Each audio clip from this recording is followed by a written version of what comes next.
మీరు చూసే ఉంటారు జనసేన వాళ్ళు చాలా గర్వంగా వేసుకున్నది. కొద్దిగా లావుగా పొట్టలేసుకుని ఒక నలుగురు పోలీసులు ఆయన బయటకు కనిపిస్తే చాలా అడుగు బయట పెడితే గౌరవవందనాలు చేశారు.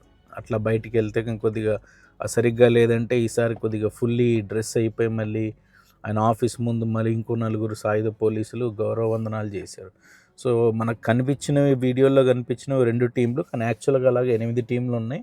ఆయన ఎక్కడ కనిపిస్తే అక్కడ గౌరవవందనాలు చేయడానికి ఒక 8 టీములు, అంటే నలుగురు ఇంటూ 8 32 మంది. అది కాకుండా ఆయనకు 2000 పైగా పోలీస్ భద్రత ఉంటుందంట. మరి జగన్మోహన్ రెడ్డి గారు 64 మందిని అడిగితే ఎందుకు వాళ్ళు ఇవ్వలేకపోతున్నారో, కనీసం ఒక కిలోమీటర్ కూడా నడవని బుల్లెట్ ప్రూఫ్ వాహనాలు ఎందుకు ఇస్తున్నారో అర్థం కావట్లేదు.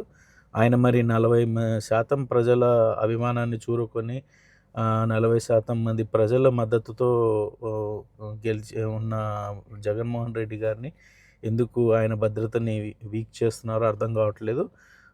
వైసీపీ వాళ్ళు ఆందోళన చెందుతుంది ఏంటంటే, ఓ పక్క ఇలా రెడ్ బుక్ రాజ్యాంగం తరఫున మండలానికి 2 చొప్పున 1500 మంది దాకా చంపేయాలి 4 నెలల్లో అని, ఆ చచ్చిపోయిన కార్యకర్తలని పరామర్శించడానికి జగన్ గారు బయటకు వచ్చినప్పుడు ఆయన చుట్టూ భద్రత లేకుండా చూసుకోవాలి.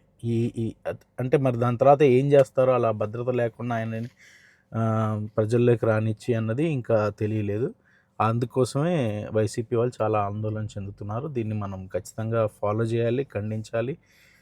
అలాంటి ప్రజాదరణ కలిగిన నాయకుడిని కాపాడుకోవాల్సిన అవసరం అందరికీ, ఆంధ్రప్రదేశ్ ప్రజలకి, తెలుగువారు ఎవరికైనా ఉంది.